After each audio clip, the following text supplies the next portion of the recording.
আজকে আমি একটা গুরুত্বপূর্ণ জিনিস আপনাদের সাথে শেয়ার করব। আমরা কিন্তু প্রায়শই এই ধরনের মেসেজ আমাদের নোটিফিকেশন ফেসবুক আমাদেরকে দিয়ে রাখে যে টার্ন অন অটো ক্লিপিং।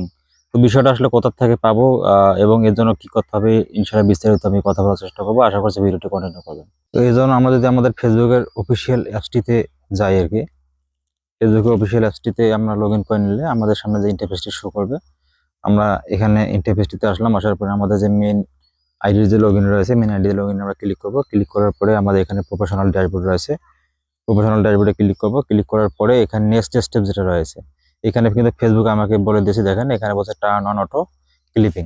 ঠিক আছে, তো এই নোটিফিকেশনটা ফেসবুক আসলে আমাদেরকে কেন দেয় এবং এটা যদি আমরা টার্ন অন করি কিভাবে অন করবো সেটা একটু দেখাই দেয়, তারপরে আমি বিস্তারিত কথা বলতেছি। আমি যদি এর ভেতরে ক্লিক করি, ক্লিক করার পরে দেন আমাদের সামনে যেটা অপশন শো হবে, এখানে কিন্তু দেখুন স্পষ্ট বলা রয়েছে এটা।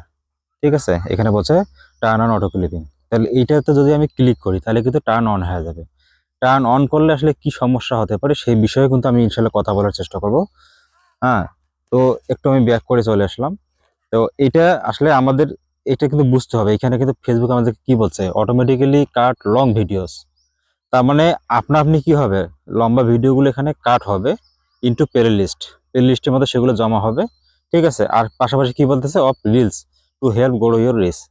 ফেসবুক কিন্তু আমাদেরকে বলছে যে আমাদের রিচ বাড়ানোর জন্য ফেসবুক কি করবে, আমাদের যে লম্বা আমরা যে ভিডিওগুলো দিয়ে থাকি সেটা আপনার লাইভ ভিডিও থেকে হতে পারে বা আদার্স লং ভিডিওগুলো সেগুলো হতে পারে, এখান থেকে যদি আমরা ভিডিওগুলো দেই, আমরা যদি এই অটো ক্লিপিংটা টার্ন অন করে রাখি, সেই ক্ষেত্রে কি হবে, আমাদের ওই ভিডিওগুলো কেটে কেটে ছোট ছোট হয়ে যাবে এবং এই ছোট ছোট ভিডিও মানে কি শর্ট ভিডিও, এই শর্ট ভিডিওগুলো ভাস্ট অডিয়েন্সের কাছে ফেসবুক কিন্তু নিয়ে যাবে এবং আমাদের এখান থেকে একটা মোটামুটি ভালো পরিমাণের রিচ এবং এঙ্গেজমেন্ট কিন্তু ফেসবুক নিয়ে আসবে। তো আসলে এটা আমাদের করা উচিত হবে কিনা এই বিষয়ে একটু কথা বলবো, কারণ এটা এমন একটা বিষয়, আমরা কিন্তু প্রায়শই তো আমাদের দেখা গেছে অনেক সময় আমাদের লং ভিডিও থেকে কিন্তু শর্ট ভিডিও ফেসবুকে আমরা আপলোড করে থাকি, তাই না? এরকম কিন্তু আমরা করি। এখন দেখা গেছে যে আমি টার্ন অন অটো ক্লিপিং যদি করে রাখি, তাহলে আমি এর আগে যে শর্ট ভিডিওগুলো করছিলাম, এমন হতে পারে যে ফেসবুক নিজেই যে শর্ট ভিডিওগুলো তৈরি করতেছে সেই শর্ট ভিডিওগুলোর সাথে আমার তৈরিকৃত শর্ট ভিডিও কিন্তু মিল আসতেছে। যদি এরকম মিল হয়ে যায় সেক্ষেত্রে কিন্তু আমাদের আইডিটার কিন্তু রিচ অনেকটা কমে যাবে। ঠিক আছে, কারণ আমরা একই ধরনের যদি একাধিক ভিডিও ফেসবুকে আমরা আপলোড করি, সেক্ষেত্রে কিন্তু ফেসবুক কি করবে, আমাদেরকে ওই পরিমাণ রিচ দেবে না যে পরিমাণ আমরা আশা করতেছি। তো এই কারণে আমি বলবো যে যদি আমরা এই ধরনের অপশন ফেসবুক আমাদেরকে দেয়, তাহলে আমরা মোটেও এই ধরনের অপশনগুলোতে অনুপ্রাণিত না হয়ে আমরা কখনোই টার্ন অন করে রাখবো না। টার্ন অন করে রাখলে কিন্তু মোটামুটি আমাদের আইডির জন্য এটা বিপদ। ঠিক আছে, আমরা হয়তো বা ভালোর জন্য কাজটা করবো, কিন্তু উল্টা আমাদের এটা কিন্তু ক্ষতি হয়ে যাবে। তো আশা করছি যে বিষয়টা আপনাদের সামনে উপস্থাপন করলাম, অবশ্যই আপনারা বুঝতে পারছেন।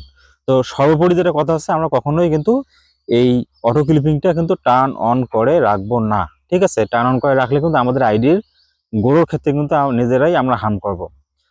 তো অবশ্যই অবশ্যই কি করবো, আমরা এইটা অপশনের মধ্যে আপাতত আমরা কোনোভাবে টার্ন অন করে রাখবো না। তো ঠিক আছে, ধন্যবাদ। আশা করছি যে বিষয়গুলো আপনাদের সামনে উপস্থাপন করলাম, বুঝতে পারছেন। আসসালামু আলাইকুম।